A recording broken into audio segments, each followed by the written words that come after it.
How's it going, cool people? Liban Ali here. Welcome back to the channel. So we've got a new reaction for you. It's Black Myth Wukong. I could not let this one go. So IGN got one of the first previews in the world, actually, the first hands-on preview for Black Myth Wukong. They played roughly about a chapter or two of the game, or one complete chapter. People have been waiting for this. A lot of people didn't believe the game was actually even real. So let's just jump right into it. Let's see what they've said, what they've experienced, get ourselves more hype. They'll be showing more Black Myth Wukong during Gamescom as well, as it was announced by Keighley. Wukong released its first trailer 3 years ago.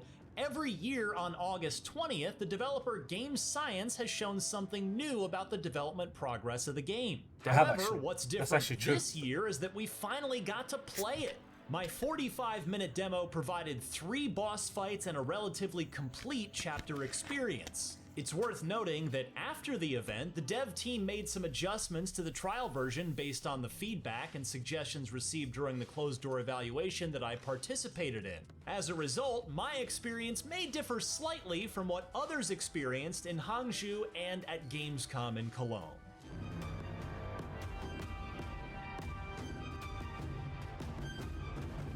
Due to time limitations, this trial version did not include the level up system. However, it provided players with a set of skills and equipment that will be obtained in the mid-game of the final version. In addition to basic light and heavy attacks, the protagonist's attack stances can be switched between 3 different postures, including smash form, pillar form, and thrust form at any time.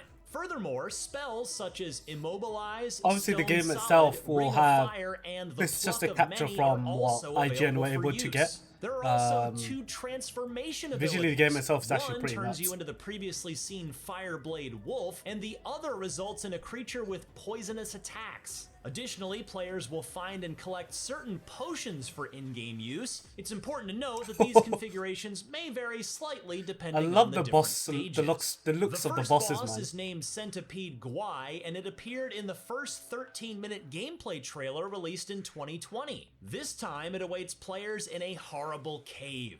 Its attack methods include rolling and heavy punches, as well as the ability to release poisonous gas. This gas inflicts a slow-acting poison effect on the protagonist, causing gradual health loss, which can only be cured by consuming antidote potions. However, this boss is considered relatively easy overall in terms of difficulty for this trial version. After becoming familiar with its attack patterns, most players should be able to defeat it easily. This is a Souls boss, man. The second boss is the Macaque Chief, as seen in the Snow Mountain of the 2021 trailer. This time, players can experience the sequence just as it was shown. You can observe how the protagonist's movements and combat in the snow-covered terrain dynamically affect the accumulation of snow in real time. This battle also holds a secret. If the Macaque Chief's health is reduced to half within a certain time, it triggers his second phase. To encounter the monkey with wings, the protagonist needs to venture deeper into the scene. In this state, the monkey's aggression, attack range, and attack patterns all increase significantly. It gains the ability to launch aerial assaults against the player, making for a thrilling and intense encounter. The third boss is the Tiger Vanguard, who appeared in the 2022 trailer. This time, the Tiger Vanguard awaits players as challenges Tony the Tiger or Tigress from Kung Fu Panda. This boss will play a role in the storyline as an NPC who imparts the stone solid skill to the protagonist. Therefore, you will witness him using this skill during the battle. One highlight of this scene is how the water reacts and changes dynamically with the actions in combat. The Tiger Vanguard boasts the highest attack speed and aggression among the 3 bosses. Not only does he possess both physical and spell-based attack abilities, but his combo attacks also deal substantial damage, making it easy to fall victim to his assault. The chapter experience provided during the Hangzhou event that I played the game at is called Purple Cloud Mountain.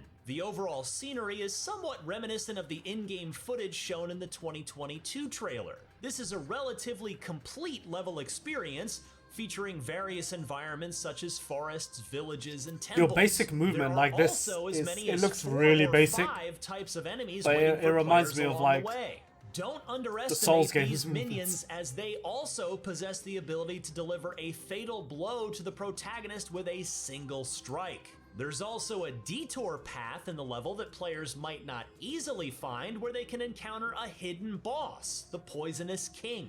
This creature has the appearance of a scorpion-like monster. After engaging in conversation with it, players need to break the wine barrel beside it to start the battle. This hidden boss presents the highest level of difficulty in this trial version. It possesses extremely fast attacks, deals heavy damage, and boasts skills that inflict poison on the player. It took me nearly an hour of fighting to defeat it, and there were several instances where I succumbed to poison before being able to use the cure potion in time.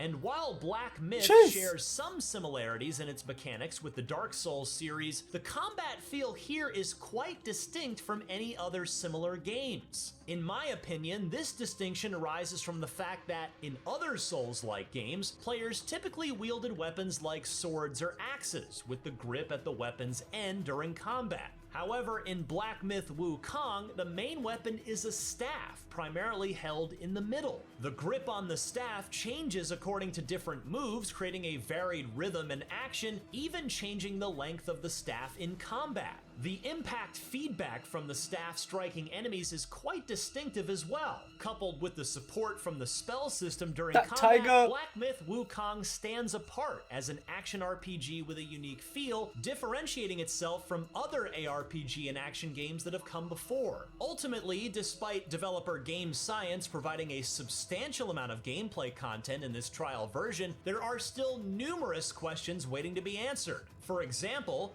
whether the protagonist possesses any other weapons, how the level up system works and what the skill tree looks like, and how many transformations and spells are available. All of these questions can only be answered once the game is finally released. Speaking of which, Black Myth Wukong is currently scheduled for release in the summer of 2024 for both PC and next generation console platforms. For more on your favorite games, keep it right here on IGN. Every time I see Black Myth Wukong, I'm always happy with it. They said obviously that tiger boss was shown in a previous trailer. I don't recall seeing that boss in a previous trailer. It could be possible that I just completely missed it. Regardless of the fact, environments look amazing. The way the environments react to the player, the water, the snow mountains, the way that was reacting to you as you were moving around was pretty phenomenal. There was this demo they're talking about, I believe it's the one that they tried. There was a demo available at an event in China. I don't know if there's one available at Gamescom. From the sounds of it, it does seem like that is the case. But also there's going to be some sort of Black Myth Wukong shown at the Gamescom opening night live, which I'm looking forward to. I can't wait to play this damn game. I hope they release a demo at some point before the game's released so everyone could try it. But based on IGN's preview, things are looking pretty damn positive. Do let me know what you guys think. I'm super excited for Black Myth Wukong. Subscribe to the channel and I'll catch you next time. Peace.